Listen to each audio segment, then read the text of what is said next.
kumfurahisha babaye, bali mwana mlikuwa mamaye. Misali 22 mstari wa 20 nao nasema, je, wamuona mtu mwenye bidii katika kazi zake, huyo atasimama mbele ya Bwana, atasimama mbele ya wasio na cheo.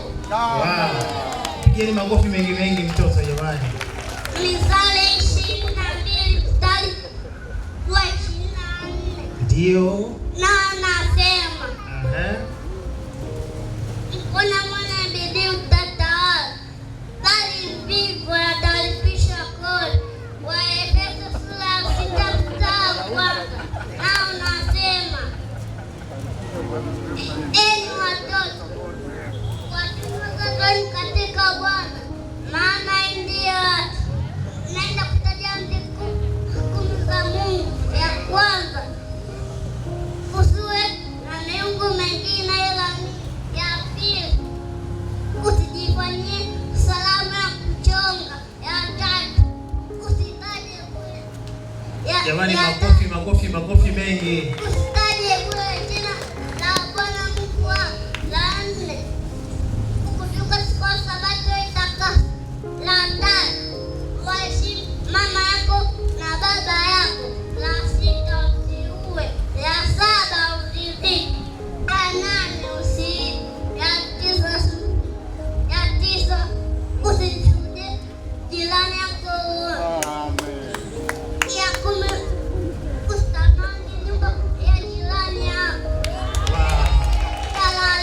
La kwanza, pendo. La pili, furaha. La tatu, amani. La nne, uvumilivu. La tano, utu wema. La sita, fadhili. La saba, uaminifu. La nane, pole. La tisa, kiasi.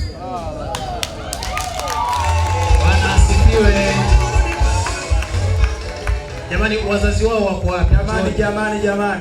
Wazazi wao kama mko hapa tafadhali msimame.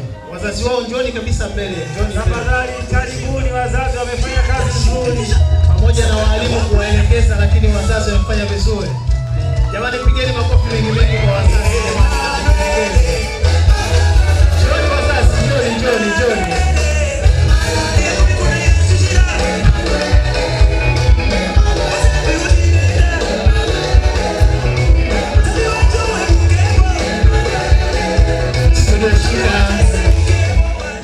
Naomba kwanza mpate picha na askofu pamoja na familia nzima. Jamani, si family day